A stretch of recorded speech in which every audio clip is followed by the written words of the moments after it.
মানুষের স্তূপ করে সেখানে পেট্রোল দিয়ে আগুন জ্বালিয়ে দেয়, আমি তাদের কুলাঙ্গার হিসেবে অবহিত করলাম।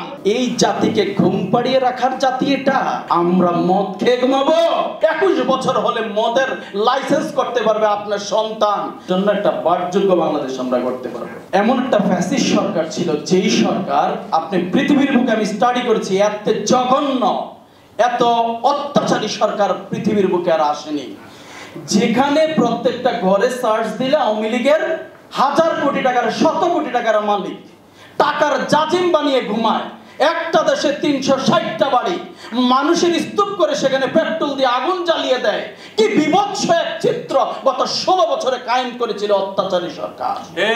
আচ্ছা, এটা বুঝতে কি প্রশিক্ষণ নিতে হয়? এটা বুঝতে কি বিজ্ঞানী হতে হয়? এটা বুঝতে কি মানবিক মানুষ হতে হয়?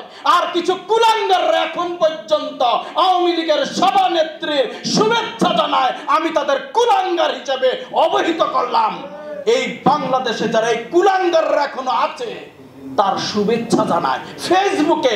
কি উদাত্ত, কি ঔদাত্ত, কি সাহস! যে গণহত্যাকারী বাংলাদেশের 16 বছর গণহত্যা চালিয়েছে, মানুষের জীবনকে নাবিশ্বাস করে দিয়েছে, তার জন্মদিনের শুভেচ্ছা দেয়। এখনো কুলাঙ্গাররা যারা বুঝে না, এখনো মানুষ হয় না, মানবিক হয় না, এদেশে তাদের বসবাসের কোনো অধিকার নেই। কোনো ষড়যন্ত্র করছে গসিটি বেগম। 1757 সালে যে গসিটি বেগম যে ষড়যন্ত্র করে বাংলার সূর্য অস্তমিত করেছিল, এখন ভারতে বসে সেই গসিটি বেগম এখন ষড়যন্ত্র করছে। আমি ভারতের যারা মসনদে আছেন আপনাদের উদ্দেশ্যে বলতে চাই, খোঁজ নিয়ে দেখুন আপনাদের শেখ হাসিনার কাছে এটা সেই জাতি যেখানে একটা গুলি করলে একটা মরে, বাকিরা পালায় না। এই জাতিকে ঘুম পাড়িয়ে রাখার জাতি এটা। ঘুম পাড়িয়ে আমার পার্বত্য চট্টগ্রাম নিয়ে যাব, আমরা মদ খেয়ে ঘুমাবো না। এটা সেই জাতি যারা রক্ত দিয়ে ভাষা কিনতে শিখেছে, রক্ত দিয়ে স্বাধীনতা এনেছে, রক্ত দিয়ে দ্বিতীয়বার স্বাধীন করেছে। এটা সেই জাতি। আপনারা ভুলে গেলে চলবে না। এই ফ্যাসিস্ট সরকার গত 16 বছরে কি কুকর্ম করেছে। 21 বছর হলে মদের লাইসেন্স করতে পারবে আপনার সন্তান। আমি বারবার বলেছি, এটা কতগুলো আইন করেছে, এগুলো প্রকাশ করে না। একটা বিভৎস বাংলাদেশ যেন তৈরি হয়, একটা অমানবিক বাংলাদেশ যেন তৈরি হয়, বিকলাঙ্গ প্রজন্ম যেন হয়, সেই যতটুকু দরকার এই স্বৈরাচার করে গেছে। চিন্তা করা যায়?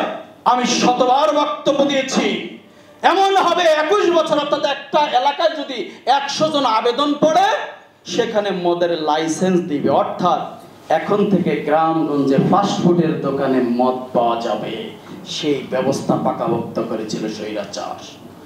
আলহামদুলিল্লাহ, ছাত্র জনতার গণঅভ্যুত্থানের মাধ্যমে সরকারকে, এই স্বৈরাচারকে বিদায় করতে পেরেছি।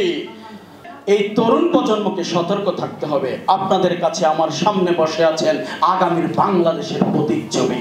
আজকের এই জনজোটের যে তারুণ্যদীপ্ত নেতৃত্ব, আমি সাধুবাদ জানাই। আজকের এই অনুষ্ঠানে ধন্যবাদ জানাই আমার স্নেহধন্য ছোট ভাই মিয়াজিকে। আজকের এই জাতীয় নেতৃবৃন্দ যারা এই জনজোটকে সমৃদ্ধ করার জন্য আসন অলঙ্কৃত করেছেন, সবাইকে অসংখ্য ধন্যবাদ।